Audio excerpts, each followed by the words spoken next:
Vivam, bem-vindos ao Pergunta Simples, o vosso podcast sobre comunicação. A linguagem tem um efeito sobre as pessoas e as palavras, mesmo aquelas que nos pareçam mais inócuas, entram na nossa cabeça e produzem alguma influência. Afinal, pensamos através das palavras, os rótulos que metemos na realidade. Palavras, imagens, gestos, tudo isto é comunicação. Quando as palavras e as ações se conjugam para o mal, assistimos a crimes que mal conseguimos perceber. É nesse momento em que a justiça e a psicologia se juntam para julgar e para entender as circunstâncias particulares desse crime. Os crimes com motivações de ódio estão nesta grande caixa do horror humano. E Portugal pode estar a deixar de ser a exceção e a tornar-se mais um a ter de lidar com os fenómenos mais básicos da falta de respeito pela vida humana. Esta edição é uma busca incessante à pergunta: porquê?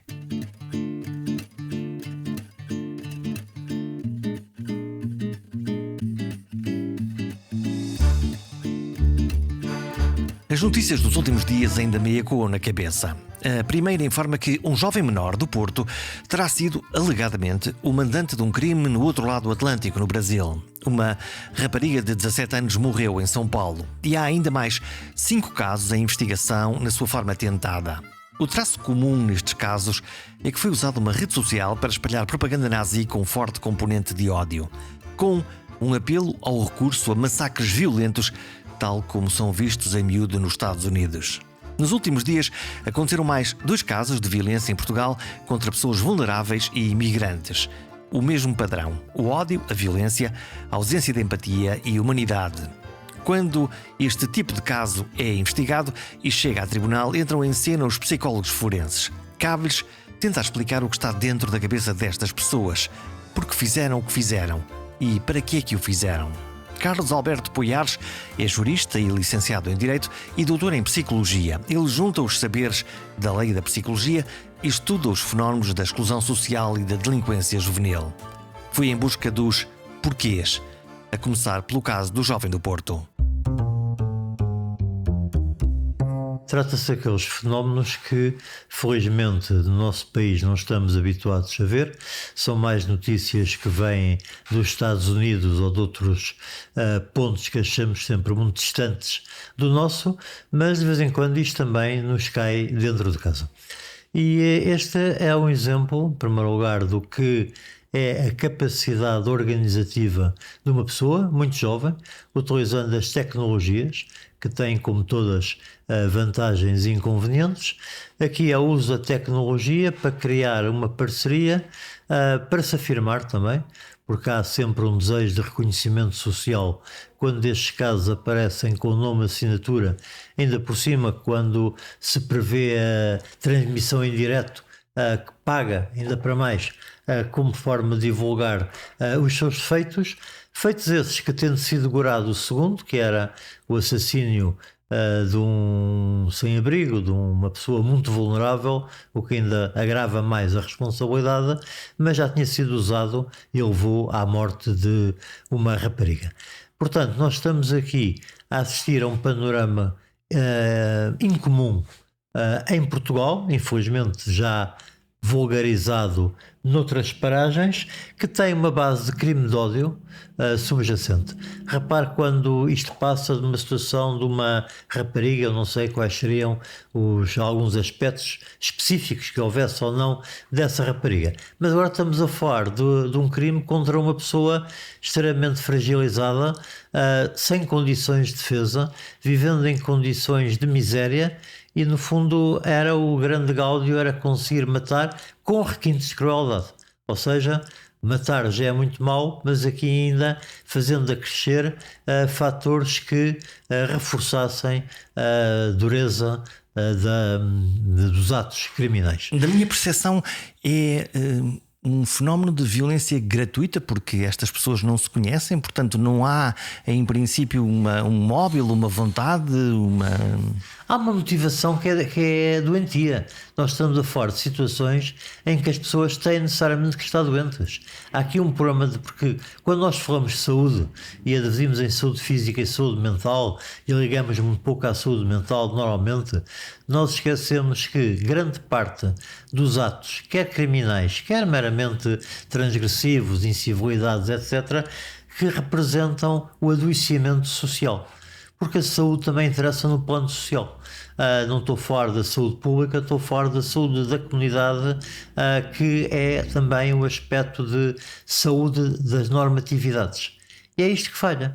Só que aqui falha de uma maneira estrondosa. Trata-se de um crime, poderíamos qualificar de hediondo, já praticado, outro que estava prestes a entrar em execução e, sabe Deus, os que estariam na calha para também acontecerem. Portanto, há aqui a componente do ódio que eu lhe referi. Subjacente a tudo isto a uma ideologia totalitária nazi, portanto, as ideias do extermínio, que para os nazis, para os fascistas e para uns tantos mais, foram sempre ideias que optaram por lidar com elas e trabalhá-las. Portanto, há aqui essa componente de ódio que está a fomentar-se em muitos países do mundo, e onde as redes sociais têm tido um papel preponderante na sua difusão, e que nós vamos vendo também. Antes dizia-se que Portugal ainda estava livre dos núcleos de extrema-direita. Nunca estivemos completamente. Nunca estivemos. Logo a seguir ao 25 de Abril, pouco depois, começaram a aparecer uns grupelhos de extrema-direita, desde o Mirne, do Caúza, até grupos de outros que ainda andam por aí. Então, mas esta violência tem alguma coisa a ver com política? Esta violência está muitas vezes associada, e segundo foi noticiado, era o caso também deste jovem português, com a ideologia nazi. Portanto, há uma componente de natureza política subjacente a tudo isto. Será difícil para nós percebermos objetivos políticos a extrair daqui, mas nós temos visto como grupinhos de extrema-direita, em Portugal também, têm cometido crimes violentos. Tivemos logo a seguir no Porto um crime contra imigrantes, e que, com aquela nossa às vezes falta de sensibilidade social que ainda vai existindo em Portugal, houve responsáveis políticos que vieram quase acusar ou os imigrantes ou a agência, a AIMA, esquecendo que tinha havido um crime.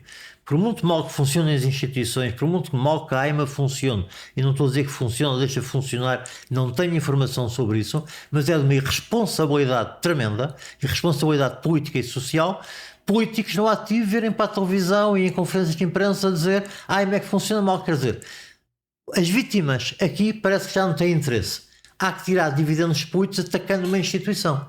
Isto é do mais baixo que se pode encontrar numa sociedade. Isso legitima socialmente um tipo de violência? Não legitima coisa nenhuma. Só que é esconder o sol atrás da montanha.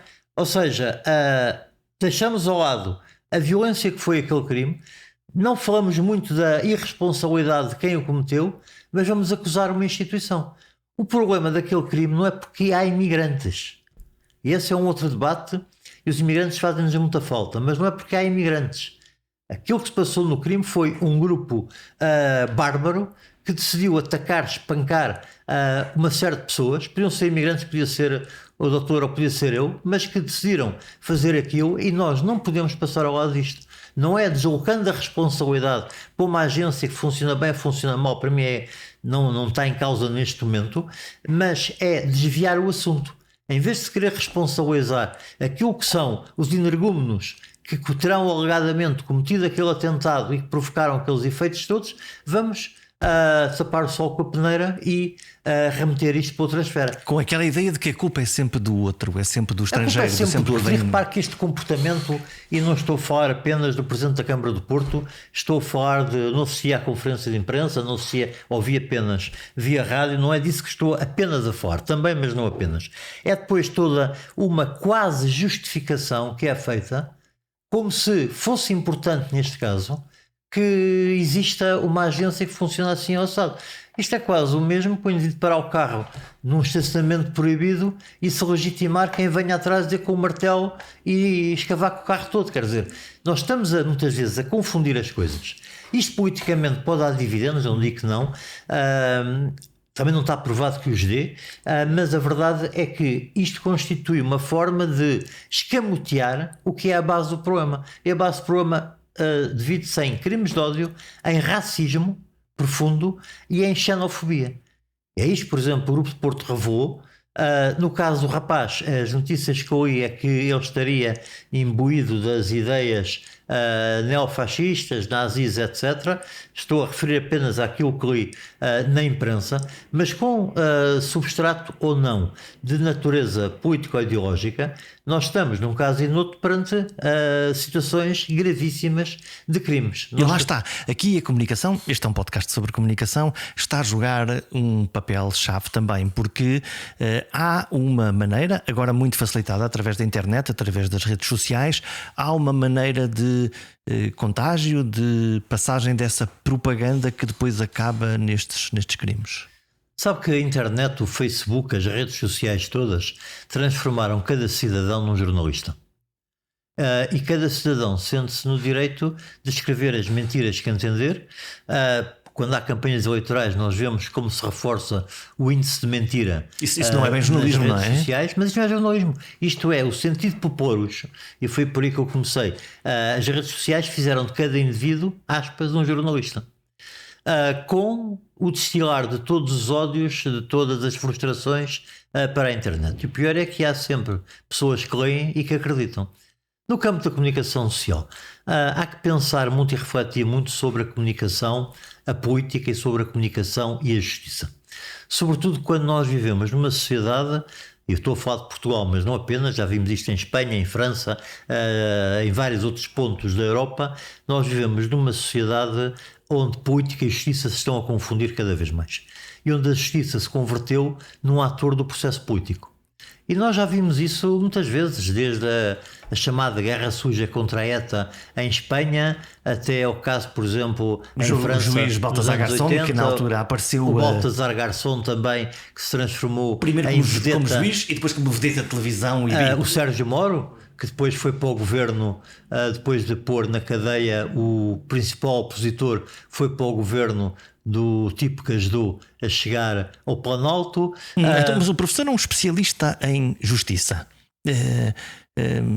Vê isso com preocupação, o facto de haver uma interligação, quase vasos comunicantes entre estas duas áreas? Vejo muita preocupação e, como disse, há quase aqui um princípio de vasos comunicantes. Nós não temos uma justiça como uma comunicação sóbria. Não temos. E há que chamar os bois pelo nome. Temos uma comunicação de justiça que é muito má. E nós vimos isso, por exemplo, com o comunicado que deu origem à admissão do anterior Primeiro-Ministro. É um caso péssimo de comunicação, certamente não foi nenhum jornalista encartado que fez aquilo, porque se fosse então o caso ainda seria mais grave, mas temos uma comunicação má. Mas má em diversos domínios. É verdade que os cidadãos têm a necessidade de saber o que se passa na justiça. É um direito que nos assiste. Mas uma comunicação que seja, primeiro, exata, rigorosa, e em segundo lugar que seja tanto quanto possível de proveniência autêntica dos próprios órgãos de justiça. Nós possamos verificar quem é que é a fonte e que nos explique o que é que está a acontecer. Exatamente. E não que não nos fale por meios de palavras. Aquele ponto do comunicado da Procuradoria-Geral da República parece quase escrito em Morse, mas tem ali só na evidência aquilo que era o suficiente para provocar o que provocou. Não estou com isto a dizer que houve uma intencionalidade política, mas houve um efeito político. E de boas intenções está o inferno cheio, como todos sabemos. O efeito foi político. Se a intenção o era, a história o dirá. Porque a história normalmente esclarece sempre isto. Poderá não ser na sua vida, nem muito menos na minha. Pode demorar algum tempo, mas há de aparecer. Os nossos netos já estarem na idade da reforma, seguramente que alguém perceberá o que se passou. Então, mas quando vier uma explicação assim tarde demais, anos envolvidos, essa é uma justiça que se pode tornar injusta? Sabe que este é o problema da história. Muitas vezes a verdade é destapada quando já morreram todos os protagonistas e só interessa aos historiadores e aos bichinhos de biblioteca que andam a encher o nariz de pó nas poeiras dos arquivos. E portanto já não interessa para nada, para a nossa vida. Interessa para a nossa não, mas interessa para que hoje há muita coisa que nos interessa da história da expansão ou da nossa história do liberalismo que vão surgindo e que nos interessam ainda. Já não faz justiça àqueles que sacrificaram. Olha quantas vezes vemos pessoas que foram vítimas do homicídio estatal através da pena de morte e que são reabilitadas já depois de mortos. O Galileu foi reabilitado ao fim de quantos anos? Pois João Paulo II que o reabilitou. Portanto, fica, digamos que a vitória moral, como acontece com alguns clubes de futebol. Agora, posso recentrar a nossa conversa, porque tenho uma curiosidade no caso deste jovem adolescente do Porto, do crime no Brasil, ou alegado crime no Brasil, para estarmos todos tranquilos. É possível fazer um perfil destas pessoas? Ora bem, eu já vi algumas pessoas dizerem com as palavras todas o que é que acham que é aquele indivíduo. É uma temeridade. É arriscado. Já não se pode caracterizar ninguém, não se pode definir uma personalidade sem fazer uma avaliação. Como é que se faz esse tipo de avaliação? A avaliação aqui, há psicólogos forenses, muitos foram meus alunos, especializados nisso. É preciso fazer uma avaliação qualitativa e seguramente quantitativa, passando por sessões de entrevista com o sujeito para captar a discursividade, o que ele sente em relação a isto. Enfim, há, aliás, protocolos para isso e há modelos de entrevista que são utilizados nesse contexto.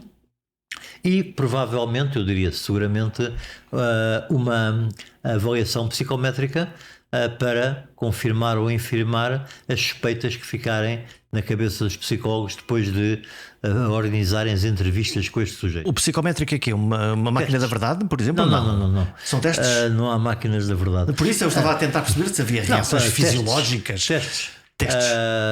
Os instrumentos utilizados em psicologia forense, alguns não apenas em psicologia forense, por exemplo, inventários da personalidade, para saber quem é este sujeito.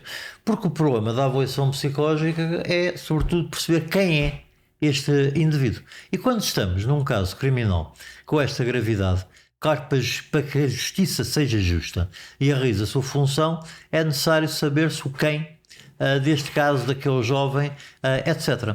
Por isso a avaliação é, eu diria que imprescindível na grande maioria dos casos que passam por tribunal criminal. O problema é que muitas vezes no nosso país as instâncias mandam um relatório social e os juízes, que não têm a obrigação de saber psicologia, contentam-se com isso. E ninguém se deve contentar com pouco, muito menos um juiz. O relatório social não chega ao relatório. Tem que ser uma avaliação psicológica. O relatório social é feito por assistentes sociais que fazem um belíssimo trabalho, é verdade, mas não fazem avaliação psicológica, até porque não têm competências para isso. Como psicólogo não tem competências para fazer relatórios sociais. Isto é uma área que deve ser trabalhada por psicólogos com formação universitária em psicologia forense. Não é um psicólogo qualquer, é um que saiba daquilo. Porque nós em Portugal, infelizmente, temos muita mania. Psicólogo é psicólogo, faz tudo como se fosse ali a costureira da esquina. Não é bem assim. E nós sabemos que é muito diferente o que se faz, desde princípios éticos que regulam uma atividade forense e outra não forense, até aos princípios da responsabilidade do psicólogo, dos meios de avaliação, tudo isso. Mas infelizmente em Portugal ainda se confunde na psicologia muito estas coisas. É quase como a existência do João Semana antigamente na medicina. O médico faz tudo. Hoje, quem tem uma dor de dente não vai ao estomatologista, ou melhor, não vai ao aparelho, tratar o aparelho gástrico. Uma pessoa, se tem uma dor de dente, vai ao estomatologista, vai ao dentista, vai a essas especialidades, não vai ao reumatologista, embora o dente também seja um osso. Portanto, na psicologia ainda existe aqui uma confusão que deve ter algum interesse, mas que interesse de estudo tem muito, que não resolve as coisas. E os tribunais, felizmente, começam a perceber que têm de ter psicólogos especializados naquilo. São pessoas que devem fazer aquilo e não perder tempo a fazer outras coisas. E que apoiam os juízes, no fundo, na sua processo de decisão. Os juízes, que apoiam os advogados também, porque repara, os advogados e os juízes muito raramente tiveram uma cadeira de psicologia na universidade. Digo muito raramente porque existiu isso aqui na Lusófona durante alguns anos, 2 cadeiras de psicologia na licenciatura em Direito. Quando Freitas do Amaral foi diretor da Faculdade de Direito, convidou-me para dar lá psicologia jurídica uma cadeira, mas não é comum ainda. Neste momento o Instituto Manuel Teixeira Gomes, no Algarve, também dispõe de uma cadeira de psicologia forense em Direito. Mas mesmo que a tenham feito, Isso não permite a aquisição de conhecimentos necessários para o juiz e o advogado e o procurador perceberem uma série de coisas. Até porque tem decisões difíceis para tomar, tem que conseguir compreender o que é que está a acontecer. E porque o Código Penal manda, porque nós temos, felizmente, um dos melhores, mais modernos códigos penais, apesar de já termos comemorado os 40 anos dele, publicado em 82 e entrado em vigência em 83, e esse Código Penal diz lá que é necessário atender à personalidade do arguido quando se fixa a pena. Portanto, aqui não temos o pronto a vestir das penas, mas temos a adequação clínica da pena ao sujeito. Então não vamos só à procura de que alguém tenha cometido um crime e, em princípio, os crimes são todos iguais e logo as penas também? Olha, já nos anos 48, salvo erro, Delfim Santos publicava um artigo em 2 atual, no Boletim da Ordem dos Advogados, aliás, na revista da Ordem dos Advogados, em que ele dizia uma coisa curiosa: não podemos estar a igualizar as penas para todas as pessoas. Há o lado clínico individual de cada pena. E estou-me a lembrar, por exemplo, de Silvio de Lima, que em 1958, no manual, quando a psicologia ainda era proscrita em Portugal, no manual ele falava 2 páginas de psicologia criminal e criminologia. E dizia uma coisa que eu gosto muito de citar, sobretudo quando falo para os atores judiciários: o juiz tem que ser inteligente, porque encontra uma lei abstrata que tem que aplicar a um caso concreto. E não é fácil. Não é fácil. Este momento de singularização é o momento que nos diferencia daquilo que foi a arquitetura liberal da justiça, em que a pena era fixa, era igual para todos os crimes. Nós hoje temos que olhar muito mais a quem cometeu, e ao contexto e às razões que e cometeu. às interações. Porque repare que o crime normalmente, não é o caso do crime deste rapaz em princípio, mas o crime decorre no seio de interações entre vítima e transgressor. No caso do rapaz, como digo, não sei se aquela rapariga foi escolhida por mero acaso, aleatoriamente, ou se havia uma indicação, temos que provocar a morte dela. Não faço ideia. Que perguntas é que o professor tem quando olha para este caso, se tivesse essa possibilidade de fazer essa análise, esse profiling do que é que aconteceu, mais do que a personalidade, mas também daquilo que aconteceu? Que perguntas é que consideraria fundamentais? Há 3 perguntas aqui que seriam fundamentais. Porquê? Outra, para quê? O porquê é logo uma pergunta muito difícil, não é? É, mas a resposta, se fosse dada, podia haver o mutismo, mas se fosse dada uma resposta, teria muito para se interpretar. O porquê, o para quê? No fundo, aquela pergunta muito popular: o que é que tu ganhas com isto? E depois, como é que se sente depois disto tudo? Sabe que uma vez um rapaz estava acusado de um homicídio e estava em prisão domiciliária. Quando as psicólogas lhe perguntaram como é que se sente em relação a tudo isto, ele teve uma resposta muito interessante: sinto mal, está um calor dos diabos e eu não posso ir à praia. Que é uma resposta completamente, posso usar a palavra lunática, É a que não faz resposta sentido, de quem não é? tem um profundo desprezo pelo outro e pela vida do outro. Não o preocupava ter matado um sujeito ainda por cima da família. É uma indiferença. Uma indiferença. O que lhe preocupava é: está um sol bestial, 30 e tal graus, estou aqui em casa com calor, não posso ir à praia. Esta era a grande preocupação. Mas uma afirmação destas, verbalizada a 2 psicólogas forenses, como foi o caso, diz-nos muito do sujeito.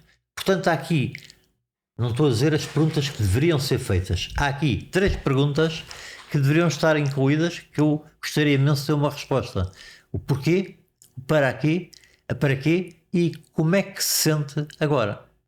Porque isto aqui já nos daria alguns indicadores. Porque repare, eu quando falo de uma avaliação psicológica não tenho intenção nem de atenuar penas nem de as agravar.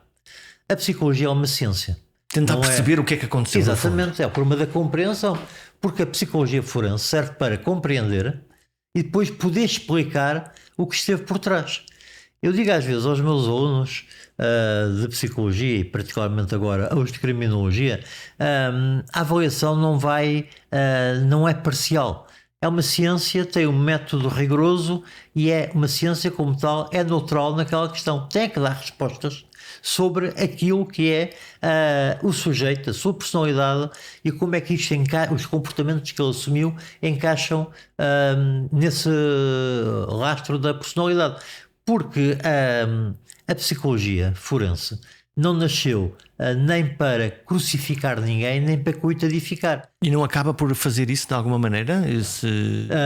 Não, repare, quem decide é o juiz.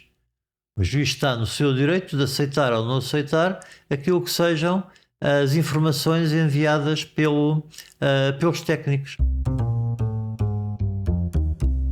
Estão a gostar do Pergunta Simples? Estão a gostar deste episódio? Sabia que um gesto seu me pode ajudar a encontrar e convencer novos e bons comunicadores para gravar um programa? Que gesto é esse? Subscrever. Na página perguntasimples.com tem lá toda a informação de como pode subscrever. Pode ser por e-mail, mas pode ser, ainda mais fácil, subscrevendo no seu telemóvel através de aplicações gratuitas como o Spotify, o Apple ou o Google Podcasts. Assim, cada vez que houver um novo episódio, ele aparece de forma mágica no seu telefone. É a melhor forma de escutar o Pergunta Simples. Provavelmente o professor já foi várias vezes a tribunal na condição de perito dar a sua opinião sobre casos ou sobre coisas que investigou. Como é que é esse diálogo entre um especialista, que ainda por cima é um homem que percebe de direito, mas entre um homem que percebe da psicologia, deste cruzamento de saberes entre a psicologia e do direito, e a relação com um juiz que possa ter ideias muito próprias sobre as coisas, menos científicas e mais na base da convicção, nessa passagem do geral para o particular? Sabe que há aqui uma componente que é o diálogo. E, como dizia o Paulo Freire, a dialogicidade é o grande instrumento que se pode utilizar em muitos domínios, não apenas na educação, mas também na justiça. Partindo do pressuposto que o psicólogo deve partir, que o juiz não tem nenhuma obrigação de conhecer termos técnicos nem o jargão da psicologia. E às vezes há psicólogos que escrevem de maneira cifrada para tribunal ou que dizem que aplicaram testes sem explicarem para que é que servem esses testes, o que é que medem, etc. Para se defenderem ou porque não sabem fazê-lo? Não sabem, mas partem do pressuposto que o juiz também sabe. E às vezes o juiz recebe, e já houve vários casos desses que eu assisti, recebem uma informação e fica um bocadinho... Também o psicólogo, se o juiz lhe mandar um pedido de quesitos com conceitos jurídicos, o psicólogo é capaz de se afogar neles. Portanto, é preciso estimular uma dialogicidade positiva, ou seja, falarmos a mesma língua. Porque quando estamos na psicologia forense, nós estamos num domínio que é, no fundo, o campo justo psicológico, em que a psicologia, enquanto ciência, entra com os seus construtos, com o seu discurso, com as suas práticas e o método, no campo da justiça.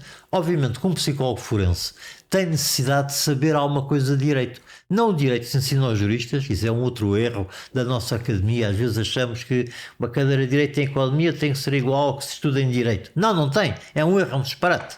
Eu tive a sorte quando passei por isso, no início da minha carreira, fui assistente de um professor que tinha bem essa noção, o professor Jorge Campinos, tinha bem a noção do que era necessário ensinar-se a um economista. E eu agora digo isso em relação aos psicólogos. Há um direito que eles têm que aprender, mas não é cadeira de introdução como se dá na Faculdade de Direito para juristas. É uma outra coisa, é a explicação no fundo daquilo que, e também de como comunicar com o juiz. Voltamos à questão da comunicação, porque se nós não criarmos meios de comunicação que sejam passíveis de entendimento por todos, eu falo às vezes na brincadeira do usar o esperanto nestas coisas, usar uma linguagem que seja comum, que o juiz, o advogado, o psicólogo consigam compreender. Porque repara, felizmente hoje já vai havendo gente, aqui há 40 anos, quando eu me doutorei em psicologia, já era quase herético, alguém vindo do direito doutorar-se em psicologia, aliás andei aí sentiu resistência? Andei a ser mal visto, mas era engraçado, era mal visto para algumas pessoas de direito, como se tivesse traído, e mal visto para algumas pessoas de psicologia, como se fosse um intruso. Portanto, isto equilibrava e divertia-me.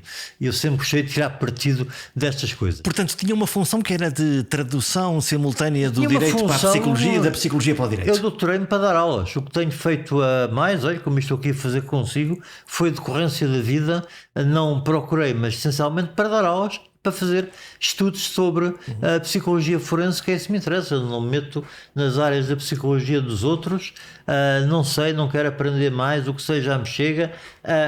Gosto de aprofundar este conhecimento.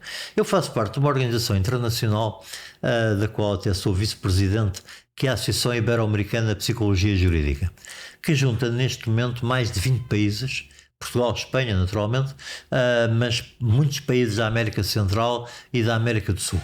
E nessa organização, uma preocupação que nós temos, e vamos até produzir obra agora sobre isso, é em criar condições de facilitar o diálogo. Há um psicólogo espanhol, Miguel Clemente, que publicou há muitos anos já, em parceria com um colega, um livrinho muitíssimo interessante para psicólogos. Chama-se Guia Jurídica do Psicólogo. Também deve haver um guia psicológico do jurista. Porque, repare, nós cada vez mais temos a necessidade deste contacto. Um exemplo que nós podemos usar. Se o juiz tiver que julgar um caso em que o carro se avariou, não sei o quê, no motor, e estampou-se, ou em que um prédio ruiu, eu nunca vi um juiz pensar que é mecânico e ir observar o motor do carro para se informar. Nunca vi um juiz ir olhar para um prédio, para os escombros, para perceber o que é que aconteceu. Normalmente chamam mestres de obras, arquitetos, engenheiros, etc. Não resisto à provocação que vem implícita nas suas palavras, que se calhar, quando estamos a falar da mente humana e da maneira como nós pensamos e somos, se calhar o juiz, em algum momento, pode admitir que percebe da natureza humana sem precisar do tal mecânico das mentes das pessoas. Há uma psicologia folclórica que toda a gente acha que entende. O que é uma chatice. Uma vez uma senhora, minha amiga, arquiteta, soube, não sei como, que eu não tinha dito que eu tinha doutorado, isto já nos anos 90, e perguntou-me em quê? Em Direito? Não, em Psicologia. Isso é fácil, é intuitivo. há muito esta noção de que é intuitivo. Um velho advogado, já falecido, meu amigo, quando eu lhe falei da necessidade de ele se aconselhar com psicólogos, etc., ele dizia-me: Carlos, psicólogo também eu sou. Isto. Mas repare, o juiz não é mecânico, nem é mestre de obras. Durante muito tempo achavam que o psicólogo era descartável. Eu, quando fui advogado nos meus anos 80, ou melhor, nos anos 80 do século passado, eu ainda não tinha 80 anos nessa altura, eu, em alguns casos, levava psicólogos como peritos para os processos. E há uma vez um juiz, que depois voltei a reencontrar aqui na Lusófona, a fazer uma conferência, que me disse um dia: doutor, eu já sei como é que é, traz um psicólogo e resolve o caso. O problema não é resolver o caso, é quase um desdém, não é? Esclarecer o caso. O psicólogo é alguém que esclarece. O papel do perito é esse. Seja um perito em numismática, filatelia ou em psicologia. O papel é esclarecer. Mas quando nós queremos esclarecer alguém, como quando queremos dar aulas a alguém, temos primeiro saber a matéria. Segundo, saber como a transmitir. Todos nós sabemos que há pessoas famosas que sabem imenso, põem-se aí num púlpito a fazer uma conferência e ninguém entende absolutamente nada. São herméticos. É necessário saber como se transmite e é necessário ter a base daquilo que é. Portanto, eu digo sempre aos meus alunos: calma, quando eles refilam porque têm que fazer uma cadeira de Direito em Psicologia, eu digo sempre: calma. Vocês não têm que saber Direito, têm que saber quando é que entram. Isto é um bocado como no teatro, temos de saber as deixas e entrar. E conhecer o enredo. Ninguém vai representar uma peça sem conhecer o enredo. Em princípio, presume-se que leu a peça, mesmo que seja daquelas tragédias muito complicadas, mas que leu. Aqui é a mesma coisa. O psicólogo tem que saber direito, tem que saber como é que se pode movimentar. Obviamente que, e eu sinto essa vantagem, aquilo que eu fiz há muitos anos e que foi considerado por alguns herético, é uma ajuda. Hoje em dia há muita gente de direito que fez mestrados em psicologia forense.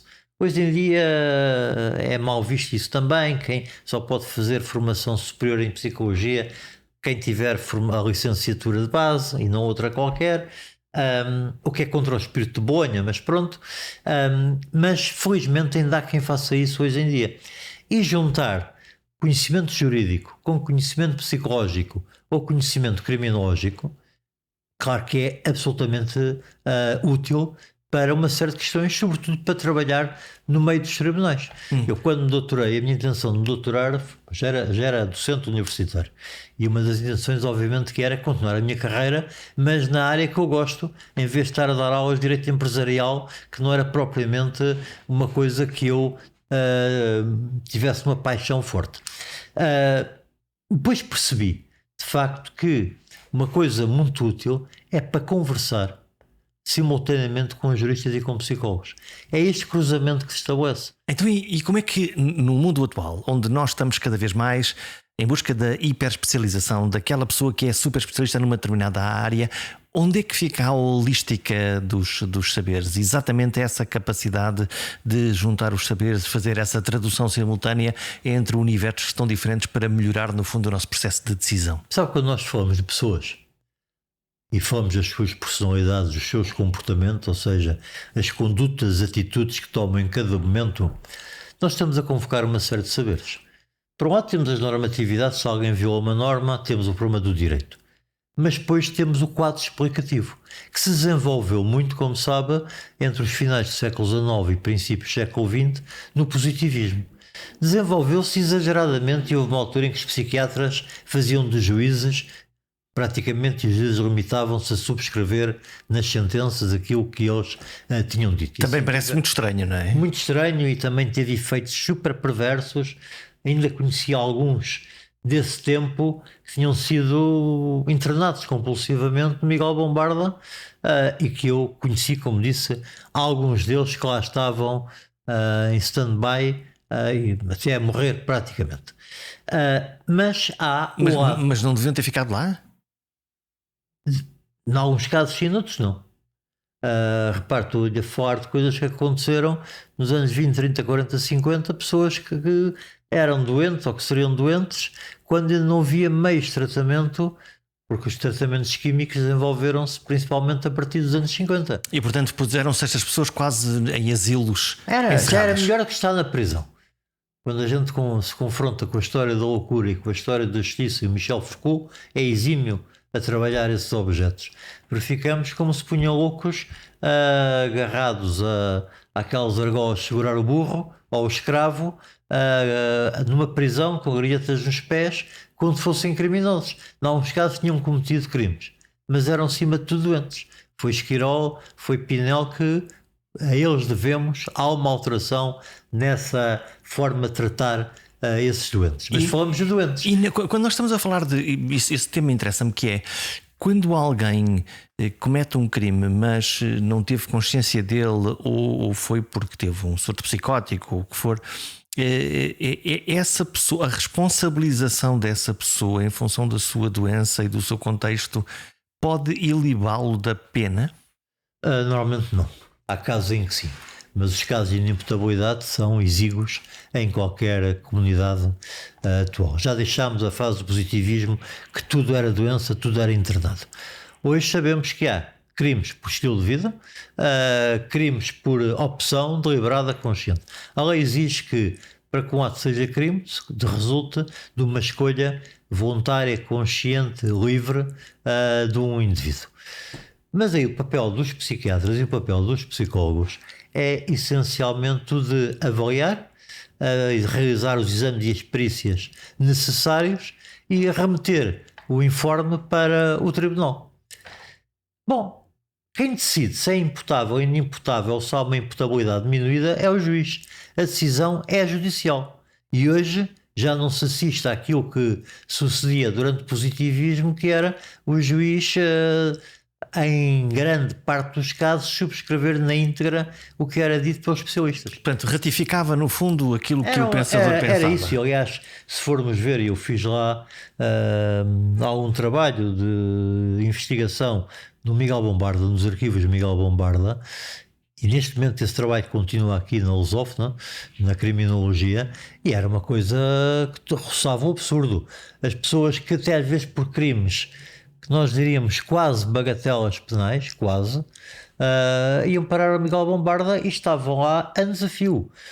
Há caso, aquele célebre indivíduo que o Hitler mandou para Portugal, porque era português, e que foi apanhado na Alemanha e segundo a lógica da época, o homem tinha tudo contra ele.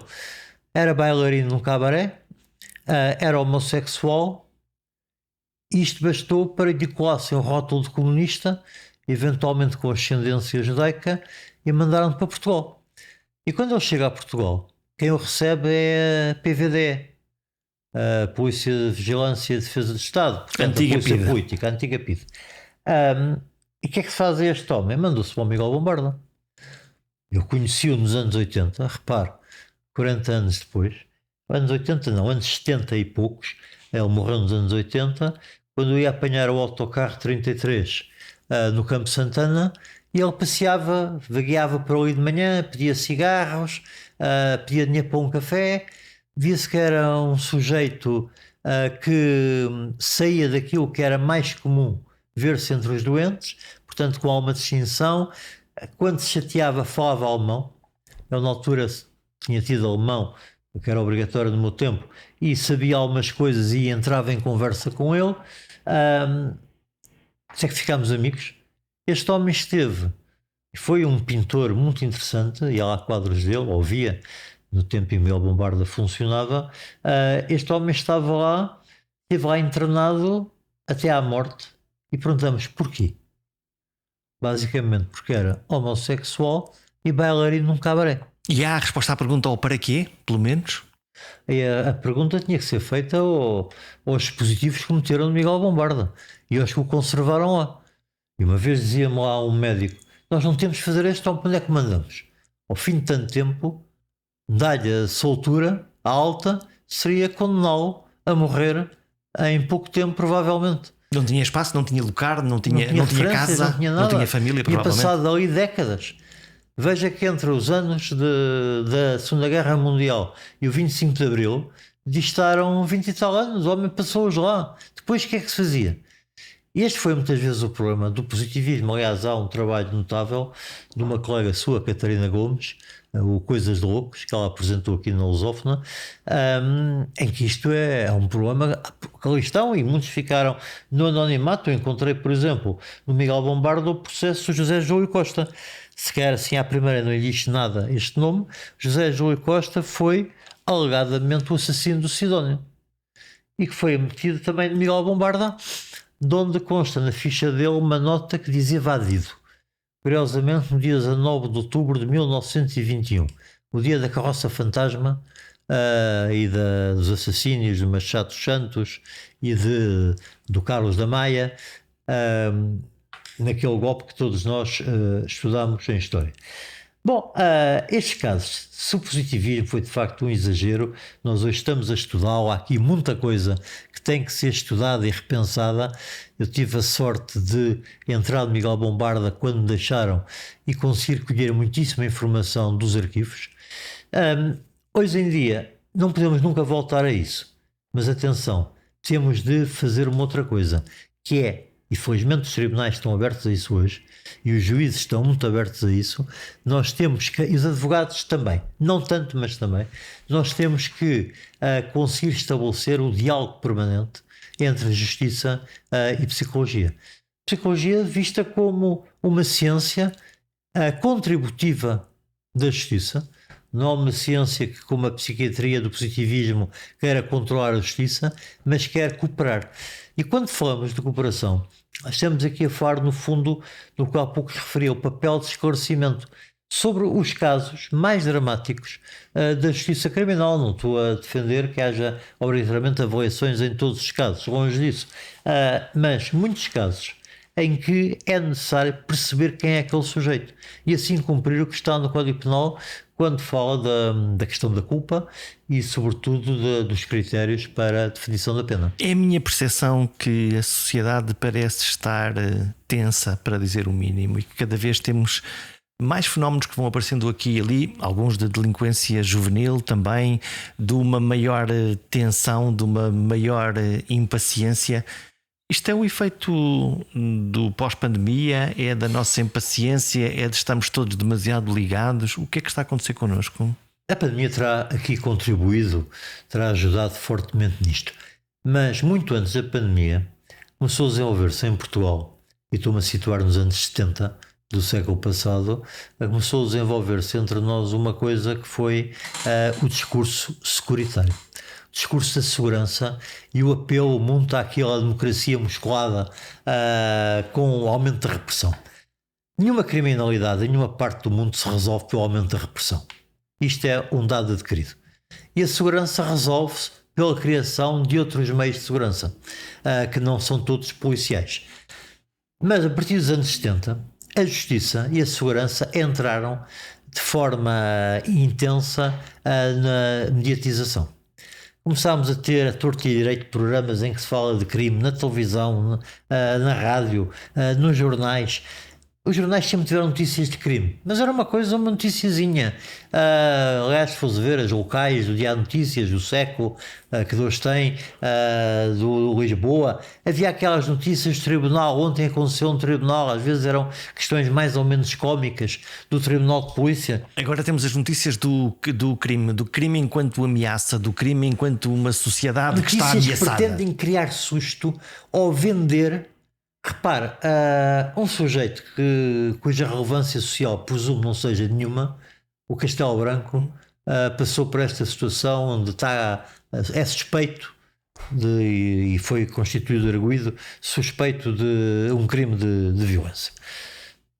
Eu ontem e anteontem andei a percorrer canais de televisão e encontrei pelo menos 1 ou 2 canais dedicados em exclusivo ao caso do Castelo Branco, como se aquilo dependesse o equilíbrio das finanças para os problemas todos da União Europeia. Quer dizer, não se fala mais nada.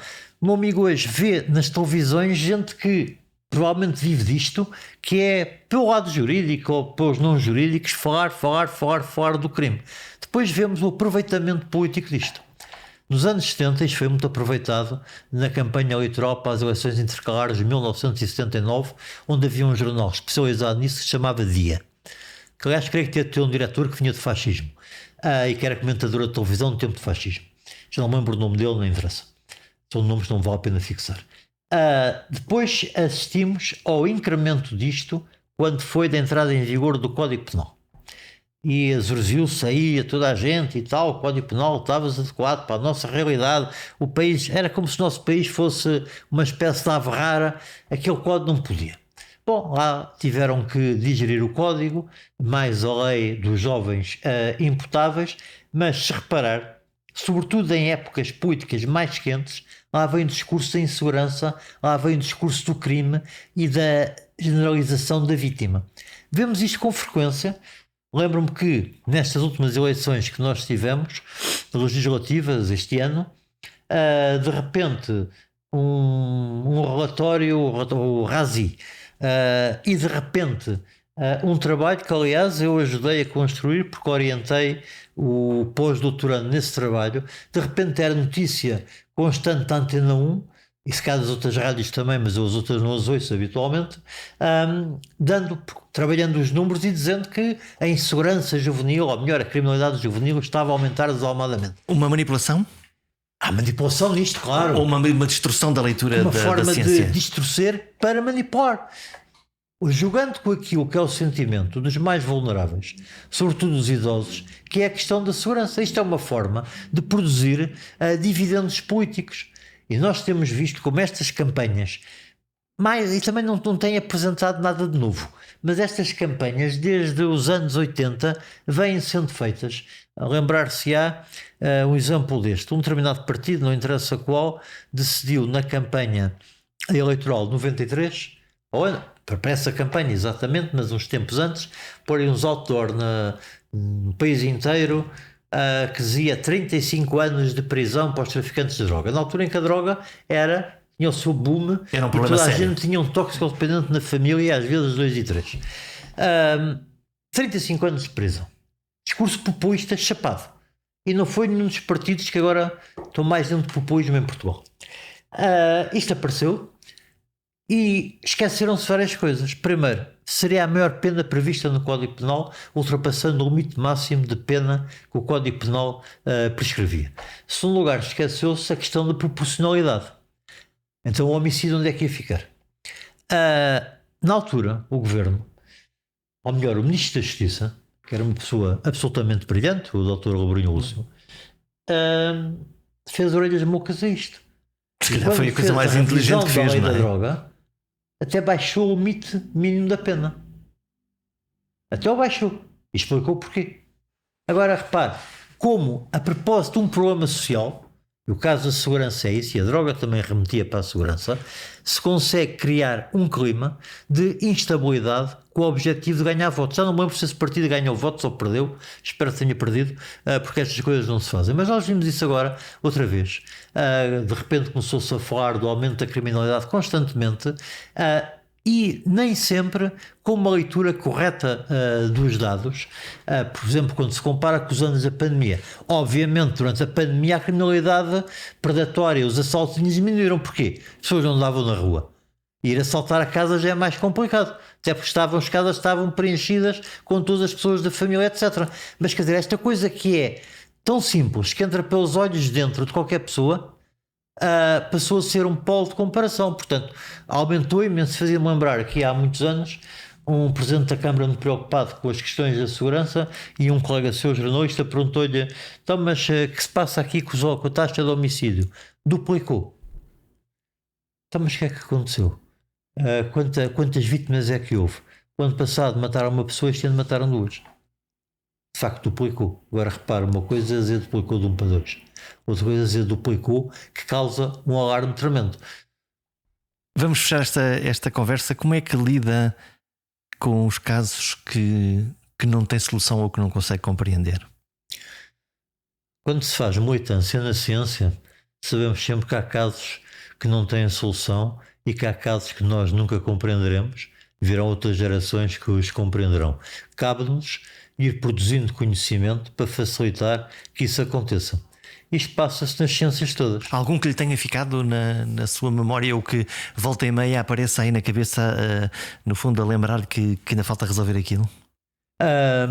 Quando eu fui advogado e fiz a advocacia criminal, houve casos que nunca ficaram completamente esclarecidos, ficaram com nebulosas muito grandes.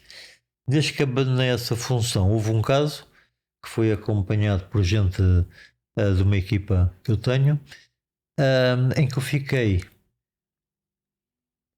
por todos os dados que me foram transmitidos pelas psicólogas que fizeram as entrevistas, por uma conversa que tive com informantes privilegiados, no caso família do arguido, e pelas conversas com as minhas colegas ao longo do tempo, eu ainda hoje estou convencido que, apesar das provas em tribunal, que o acusado não era o autor do crime, era um homicídio. E a injustiça dói. Mas também tenho a certeza, ou melhor, tenho uma grande desconfiança por tudo aquilo que ouvi a essa pessoa e pelo que ouvi a pessoas da sua família. O crime foi mesmo cometido lá em casa. Só que não foi por aquele. Aquele assumiu porque, do ponto de vista económico, não produzia, para que não fosse para a cadeia quem ganhava o sustento daquela gente toda. E esse caso, muitas vezes, ocorre-me, o resto vou falar dele agora, já se passou há muitos e muitos e muitos anos.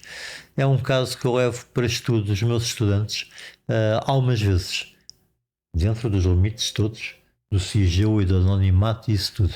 E é um caso com o qual não me sinto completamente confortável. A minha intervenção aí foi receber o pedido, falar com o advogado, ouvir a família, indicar duas psicólogas, uma que ainda somos parceiros, para fazer o trabalho, e depois falar com elas. E tudo aquilo que me foi verbalizado, mais o que eu ouvi às pessoas com quem falei, tive sempre essa dúvida. Só que há aqueles casos e aquelas coisas que não passam daquilo que é uma hipótese de trabalho, e neste caso não se confirmou.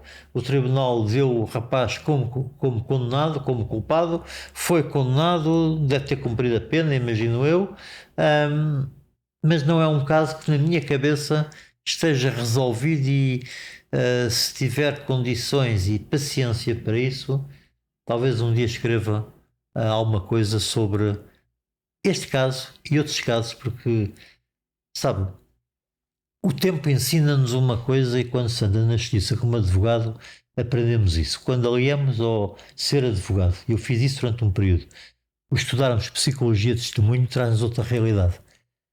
E há uma coisa que para mim é muito clarinha. A verdade judicial é apenas o que resulta provado em tribunal. E temos alguns exemplos históricos. Olha a Terra, centro do mundo e o Sol a dar à volta. Mais aquela mulher acusada de práticas judaicas que confessou, e tal processo na Torre do Tombo, confessou que tinha parido 7 gatos.